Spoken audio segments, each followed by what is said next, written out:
Hello, this is Rising Feathers and welcome to this channel's ever first tier list. Today, the topic is Organization 13. Where do their members fall? Obviously, because you gotta say this when you're on the internet, this is a subjective list. So if you don't like where I put things, that is okay. I'm not mad at you, and you shouldn't be mad at me. Let me know in the comments where you'd put these guys in your own list, you know? It's fine, it's cool. But I just wanted to do this kind of for like my own fun, just to see where they rank and to get a conversation going when the inevitable disagreements pop up. Without further ado, let's break this out. Indeed. So start with number one, the superior, Xemnas. And so I'm just going to go through, probably on each character, I'm just going to go through the things I like about them, the things I don't. There's no like hard rules or anything. Based on that, I'm going to put them where I deem necessary. So for Xemnas, his voice, it's cool. I like who they got for the role. He sounds like a villain, though you can say that's also a bit of a con because his slow talking manner is funny slash annoying at times. It makes him really fun to quote, you know. But you know, you have moments like that several minute cutscene with Ansem the Wise, you know, who's holding an unstable data machine that could blow at any time and anything could happen. Meanwhile, him and Xemnas choose now to have a fairly lengthy conversation considering the circumstances, and it's like I guess the danger is not quite as present as we were told. But his final fight, real cool in XIII. He's got his, you know, Zebra Man outfit. You're fighting with alongside your best friend Riku. It's nice that Riku gets to share that final boss fight with you. You also got, got the classic laser dome cage at the end. Awesome way to end it, just to feel like you're cool. But I must say, in Kingdom Hearts 3, because there are so many characters that were felt to have been necessary for inclusion, Xemnas definitely does not feel like he has any sort of presence. He is just there to be twinsies with Ansem Seeker of Darkness. He's just kind of there, get faced kicked by Hainer. I don't know. So he's pretty much whatever in KH3. But you get the sense that he is the leader. Gives no fucks about what you, the player, is doing. He has full confidence in his own plans. Until obviously we change that. So with all that in mind, we're gonna put him in a Sorry Enough Strong A tier for Xemnas. Let's go. Oh, I am worthy. Number 2 is Zigbar or Lushu. Obviously this is kind of old news now. Really the big question that remains about, the two of them is, was Zigbar anybody before Lushu? Was he literally just some rando dude before being possessed by Lushu? At what point did this come to be? Like Xemnas, Zigbar also has a cool voice, and I find him not quite as fun to quote, but he has a couple of lines that I find pretty entertaining. Though I will say that him saying "as if" all the time does get old pretty fast. It doesn't take long before you kind of start getting over it, but I believe he is remembered for having one of the harder fights in KH2. I've been watching a lot of KH2 randos these past few months, and it does seem to be a bit of a wall for some people. Like for him, you can't just like walk in, hey, I'm ready to beat up Zigbar. No, you gotta have like your shit together. So it kind of makes it a little hard to say like, am I judging what I think about Zigbar or Lushu here? Because yes, he is Lushu, so that means I should take it even further back. Union Cross has ended, I believe, last week. So just to give you a point of reference of when I'm recording this, to when all sorts of things were revealed, including some of Lushu's motivations, which are obviously pretty dope. Definitely one of the more intriguing characters in the series, Lushu is, but trying to bring it back down a bit in terms of what he has done in all the games, as masquerading as Zigbar. He's still gonna rank high, but not like S or anything. He is going to go join Xemnas in A tier. I'm not sure, I'm gonna try in each category to kind of rank them in their own categories. It's a little hard because the intrigue and the Lushu-ness of him puts him above Xemnas, but this is supposed to be an Organization 13 list, so I really should be considering this in his time in the organization. And even if I take out a lot of the Union Cross part of the stuff out, you still have him at the end with the black box. So I mean, I feel like that still kind of counts as a Zigbar thing. Like kind of where Zigbar ends, essentially. He's no longer Zigbar at that point. But he had been looking for the black box during his time in KH3 as Zigbar, so I'm gonna put him... I guess I'll put him here. I guess I'll leave him here. If I was putting all the Lushu stuff into account, I put him up here, but trying to keep it a little more Zigbar focused, we'll leave him right here. Still a respectable A, still very good. Welcome indeed. Number 3, we have Zalden, who I have far less to say about. I like his weapon. I like lances and, halberds and anything kind of like that. So his weapon is cool to me. The fact that he's just able to wield however many he has and just like a flurry of wind around him, I think is real cool. Another thing I enjoy, which I think is probably just me specific. So you know how in KH2, you're supposed to, I'm guessing you're learning how to use the lances against him. It's really the most effective way of damaging him. I find the rhythm of using the lances rhythmically satisfying. Like, I don't know what it is. It's probably very strange. Let me know if that makes any sense to you. But that's kind of where my pros about him end. For one, I never thought his voice was fitting for him. Nothing against the guy who does voice him, but it just never seemed like it was fitting to me, especially when, they're still trying to keep up the mystery on some of these characters and the hood's up and he's speaking. Like, I have to remind myself, like, oh, that's Zalden. When I hear his voice, like, without seeing his face, nothing really pops up in my head, which lets me know that it's Zalden, which I feel is not necessarily a good thing. Also, he has his purpose in KH2. He's trying to have the beast, given to his anger so he can be turned into a Heartless, same thing that other characters are doing. But once this purpose is served, once you take care of him in KH2, any sort of interesting thing about him just kind of ends. He's recompleted in KH3 and I assume resumes. I assume this is what he was doing before, his job as being a palace guard in Radiant Garden, which is okay. I guess not everybody has to be a scientist, but for whatever reason, neither him or Lexas speak. He's boring. It's really what it is. One of the more forgettable members of the organization. Really just the fact that he has cool weapons is what, reminds me of who he even is. So just for the reasons of dullness, he's actually going to go on the bottom. His character design's kind of cool, but like when you're comparing him to other members, like I feel like he kind of has to go here. Sorry, my dude. Again, this is the organization members going against each other, not against, characters in video games or anything as a whole. This is just organization members versus themselves. So I feel fine about putting him in F. I'm sorry if he's your favorite. Even the organization members I rank low, or the organization members you may rank low, like they still have their fans. Like, there's somebody out there who thinks Zalden's their favorite. I can't please everybody. That is the point of making a tier list. You're trying to make things from your personal view, best to worst. You don't know a thing. Moving on, to number 4, we have Beckson. Speaking of characters I'm not the biggest fan of, my primary problem with him is that he's creepy. I'm sure that's his thing, and they do a good job at it, because yes, he's pretty creepy. And I'm not a big fan of him being creepy. Also, the fact that he's an overzealous scientist, to me, is overdone, especially in anime-esque things. Like, off the top of my head, I can think of 2. You got Stein from Soul Eater, you have Hanji from Attack on Titan. Just all these, these scientists that are so into their work and they can't be bothered with whatever else is going on in, their community or in their society. To me, that's kind of an overdone thing. But it's not all bad. I don't completely hate Beckson. For one, he is voiced by Derek Stephen Prince, who, for me, will always be Ken from Digimon Season 2. So I like trying to hear that in Beckson's performance. I think that's fun to do. Not exactly a scientist, but, somebody else who also makes something that kind of goes against previously established laws of nature. And to be fair, in Kingdom Hearts 3, they do tone down the creepiness a bit. They don't make him quite as bug-eyed. I'm not sure why they did that, but I'm not mad about it. Helps him be a little less creepy.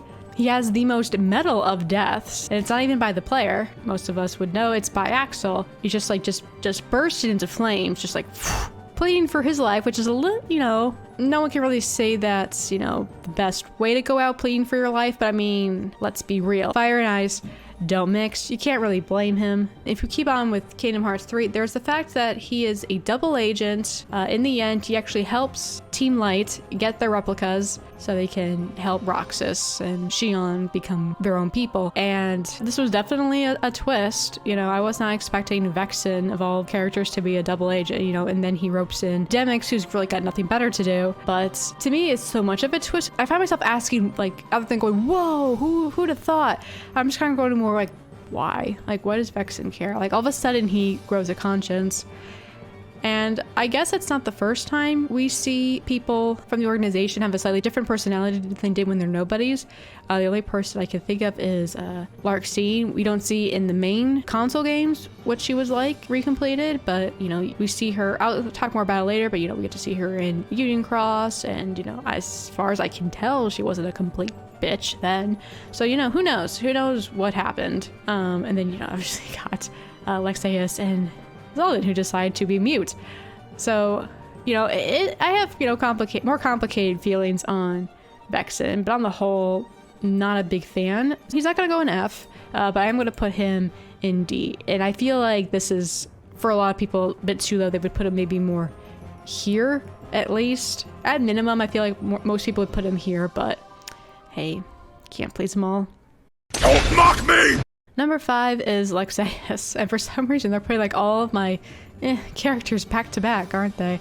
Lexas, so like for most of the characters I've commented on their voices somewhat, but Lexas, I got nothing to say about his voice. I don't remember it. I've played Recom a few times, most recently being last year, because for whatever reason I wanted that platinum trophy, and it was pain, but I got it. But I don't remember what he sounds like. I don't remember what he says. Here, let's pull up something he says. And then there is Axel. Who knows what that one is thinking? Yeah, didn't remember that. His weapon, I could, you know, maybe I like his weapon. He's got his tomahawk, is what they call it. I'm not a big fan of it either. Just a big, it looks like a bad keyblade without the keychain to me. So, that's not gonna work. You know, he's got the same problem as Zalden in XIII. He returns, I assume returns, to being a guardsman at Radiant Garden, who is mute. It does make me wonder though, like how did he and Zalden even get roped into being a part of the organization in the first place? It's at least implied, I thought, that most of the members were apprentices or contributed to Xehanort's research in some way. I don't know if him and Zalden like charged into the lab on like the big day of nobodiness, and they saw too much, so they were forced to participate themselves. I'm not really sure. So we're going to take him and put him right here with Zalden, under Zalden, because I'm sorry if he's your favorite. You know, I have no problems with him. I just don't really have anything positive to say either. To me, he's just there. To me, the most forgettable member of the whole organization, you know, I'm sorry. Why are you even here? Number 6, Zexian. So to me, this is not somebody who's quite so forgettable, though I don't really feel all that much when he's present. But, you know, I do have some nice things to say. He says this line right here. Zexian! Zexian! Right here. What is it? I always think that's funny. You do feel bad for him, or at least I feel bad for him. He was brought into the castle as a child, probably not fully understanding what he was getting into, and I would assume spent several years in the castle. Actually, yeah, he spent like, what, 10 years at least? The time between birth by sleep and, you know, the organization forming. He grew up in the castle, presumably led around by Beckson, which having that as your mentor and guardian, can only imagine what that would be like, unless you spent more time with Xehanort and Ansem than perhaps we know. You do get an emotional scene from him when he does talk to Ansem the Wise for the first time since being recompleted, you know, feeling abandoned and left behind, you know, so that's pretty sad for him. But once he is recompleted in XIII, he happily joins Team Light, trying to figure out the plans of Xehanort and his crew, tries to help in the research and development of replicas for Roxas and Nominee, though he does not make quite as much leeway because it was more Beckson's research that led to that rather than his own, so he's having a bit of trouble. But once he is able to get his hands on a replica, he is able to make more for, you know, everybody else who needs one. But other than like his practical contributions, he does not convey a lot, other than the fact he's helpful, I guess. Pretty middle of the road thoughts, and that's what we're gonna stick him as, pretty middle of the road. He can go into C tier. Got it memorized? Number 7 is Sayax, Moon Boy. Like the moon powers. I like that, you know, he goes berserk. Seems pretty cool, seems good. But kind of like Zexian, I don't really feel a whole lot whenever he shows up. Despite being 7th in the organization, he does come across to me as Xemnas' number 2, or at least he's one other than him that seems to be that invested in the goal and the plans. You know, you have some people only seem to be in it for the giggles, some people don't seem to care, some people who defect, but Sayax does seem committed to the cause of manufacturing a Kingdom Hearts to bring themselves to proper completion. Though really in hindsight, instead of having Sora kill Heartless, they just have Sora kill them. Serves the same purpose, right? And you know what? He does that anyway. So in the end, other than their Kingdom Hearts being destroyed, they get to be somebody's after all. His emotional beats mostly come from his relationship with Axel. I don't remember how much they go into it in Days. I think they at least bring it up, but in Kingdom Hearts 2, none of that comes up. Seems to at least have no conflicting feelings about Axel the traitor dying, so no point of regret there. But you have in Kingdom Hearts 3, they finally have a talk. You know, you learn that it's because Kingdom Hearts loves trios. They used to be a part of a trio with an unknown girl we, as far as we know, have not yet seen, though there are theories, especially after Union Cross ending, but she was taken into the castle, never to be seen again, and that's why these two went in the first place. And you can say they also were never to be seen again either, at least not as they went in. It's a little forced. We have spent a bit of time with Sayax, and you know, kind of got just stone cold nothing, moon cold, if you will, nothing. But you know, he has to talk with Axel. He feels abandoned. He feels like Axel forgot about him and their friend and moved on with his life, which made him feel left behind, and perhaps is why he doubled down on working so hard for Xemnas. Who knows? But all's well that ends well, because you know, by end of Kingdom Hearts 3, they are eating ice cream together. So hooray for that. But I'm gonna put him also in the middle of the road here with Zexian. Zexian has research on his side. Like you see at the end of Remind, he is still working towards, you know, figuring out what happened to Sora. Sayax is nowhere to be seen, which makes sense. Other than the girl, there's no reason for Sayax to really continue being a part of the story. Even when the girl is found, I don't know how else you could drag Sayax into relevancy, other than like if she's ever brought home to Radiant Garden, maybe, you know, him expressing joy at seeing her safe again, but that's kind of it. Zexian, you always have an excuse just bringing him in during some sort of short cutscene, being like, oh, you know, I've been looking into these readings, and like it's not really, you know, that groundbreaking, but we might see him. I don't know. Unless he's gonna pull an Axel and try to turn into a Keyblade wielder, I don't know. Do you know how popular I am? I got loads of people rooting for me. Number 8 is, speaking of, my boy, the legend, Axel. Or is it Lay? Or is it Axel? Depends on the day. So this is going to be probably the most based pick out of all of them. You know, this will let you know what kind of person I am, I guess. I feel like there's like two kinds of people. There's people who really love Axel, and there's people who think Axel is severely overrated. And you know what? That's fine if you think he is severely overrated, but I personally don't. So he's going straight up to S tier. And I understand that this is not where everybody would put him. Maybe objectively I shouldn't put him up here, but this is subjectively where he's going to go. I like that he will kill annoying coworkers, and he can do so with the snap of his gloved fingers, as strange as that is. I think that's pretty cool. Just like, not even like, sort of instant death, but I mean, like, you know, Beckson had to have been burning for a few seconds before dying, and I'm sure that felt way longer than a few seconds. Not only does he kill for himself, but he also kills for his friends. He spends all of KH2 trying to find Roxas, if only to see him, his best friend, because rip Sayax, and he wants to talk to him again. You know, you can kind of respect that. I mean, it gives more evidence to the contrary about nobody's having hearts or not, because seems like they do, huh? And I mean, that was kind of a joke in KH2. The whole point is that nobody's don't have hearts, and yet several of them express emotion. Most of them can't be more emotionless than Xemnas. I mean, I think he does feel some sort of sorrow, though, when, you know, we foil his plans. But at the same time, he also is like, all right, well, we'll just do it again. He kind of like collects himself pretty quickly. But yeah, Axel is probably the greatest example of how nobody's probably have hearts, and turns out they actually do, or at least they don't start with one, but they grow one for whatever reason over time to replace the one that they had lost.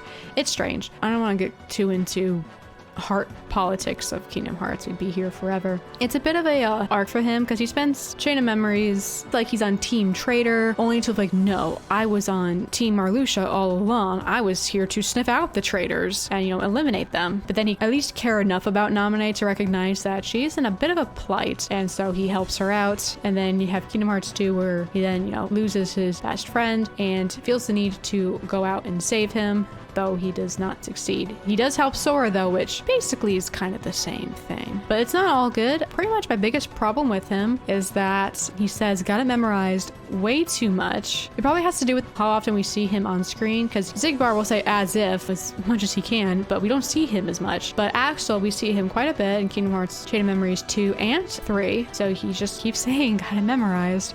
The only time him saying that is amusing is actually one of my favorite cutscenes in Kingdom Hearts 3 of all things. It's a little thing, but I just find it funny. Ven looks just like Roxas. Or is it Roxas looks just like Ven? And now I have to explain all of that to him, which is in itself a crazy long story. And apparently everybody already knows everyone, and this is an insane amount to get memorized. It's only funny because that's his established catchphrase, but in that scene, Axel has a few good one-liners in there. It's pretty funny. Also, he is, other than that moment there, he is pretty dull in 3. He just kind of was sent to the time chamber forest with Kairi to train, but you know, you don't see him train. All you do is see him being sad that he feels like he has forgotten something, which, you know, turns out is Xinyan. But it'd be nice if, you know, if he was able to do more. I like his weapons, more specifically his insert name of them here. I forget what they're called, like his like fire rings that he's always tossing around, spinning. I always found it to be cool. I think for him aesthetically, it was a bit of a downgrade when he got handed the Keyblade, but it does seem he can still use those, so I guess that's not a whole loss. I guess the Keyblade is just objectively stronger. That's why you would want to just do that instead. Also, you know, the fact that you get the status as a Keyblade wielder and have, I guess, access towards light powers. Come on, dude. I'm useless. I'm chicken.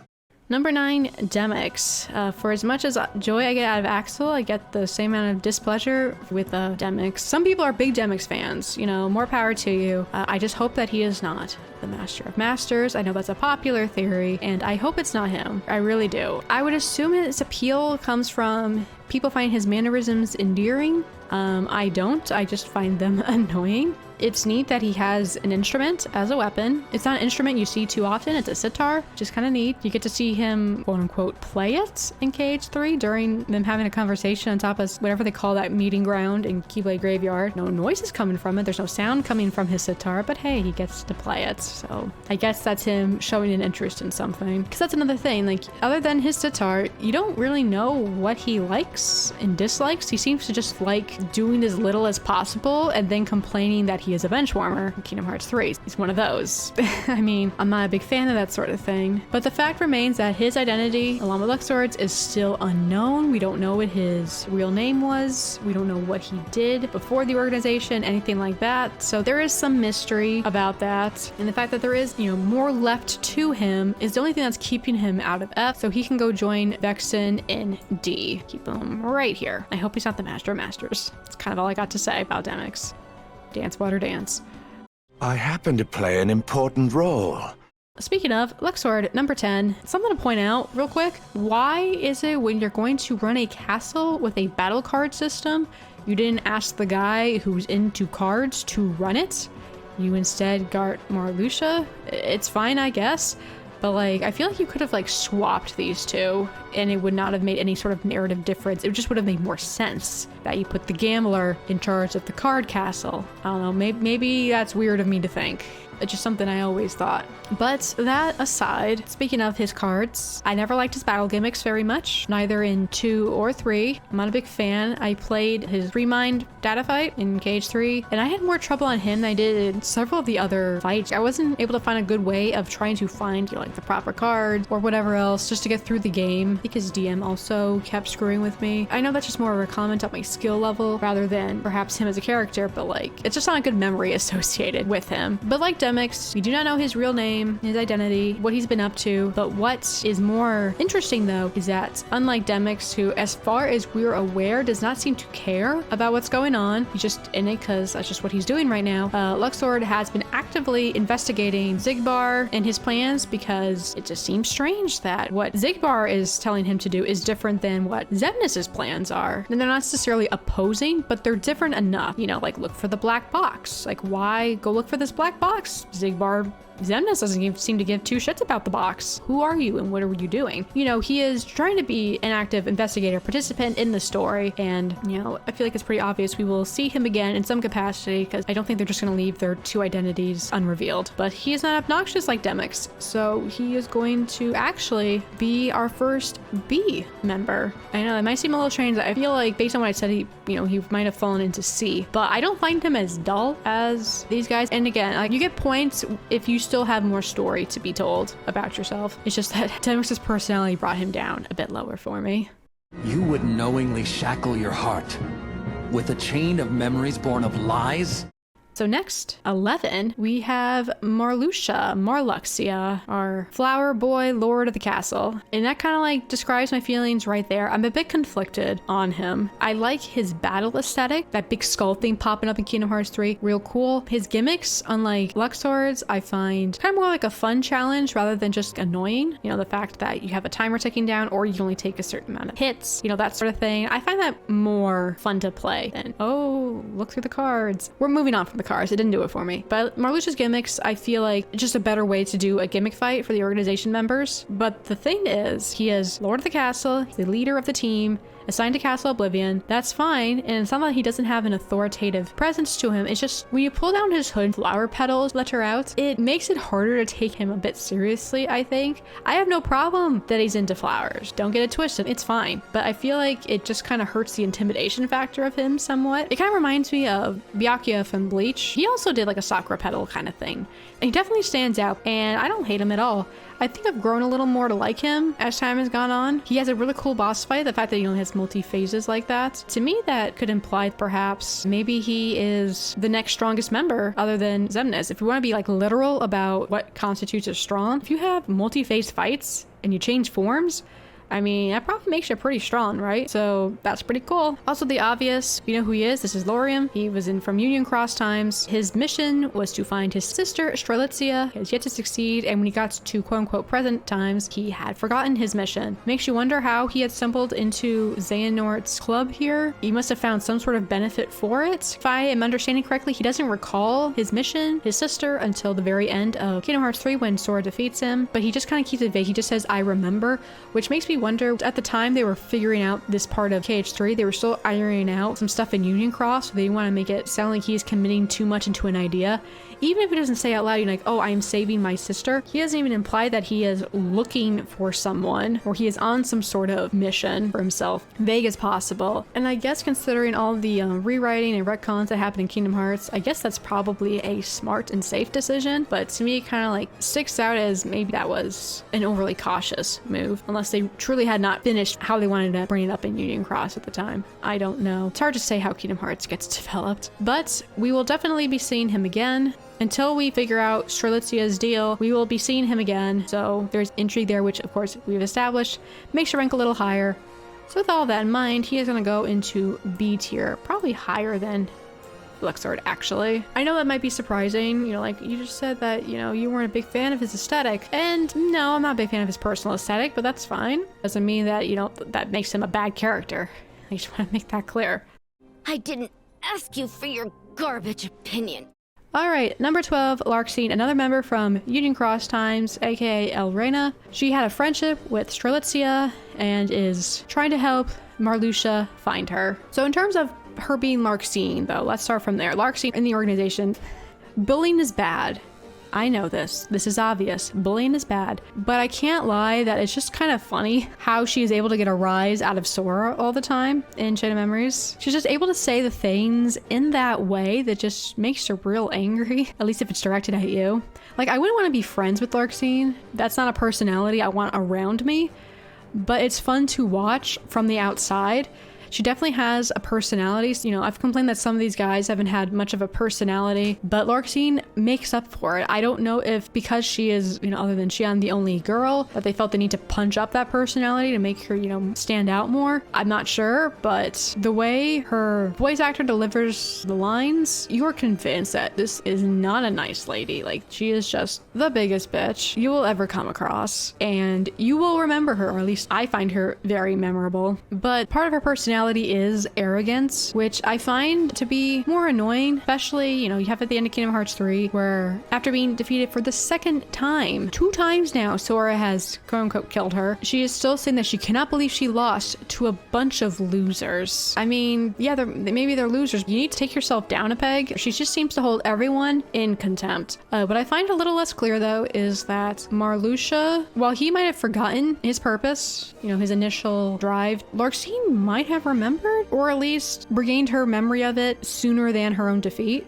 Unlike Marluxia, who was like, oh, I remember.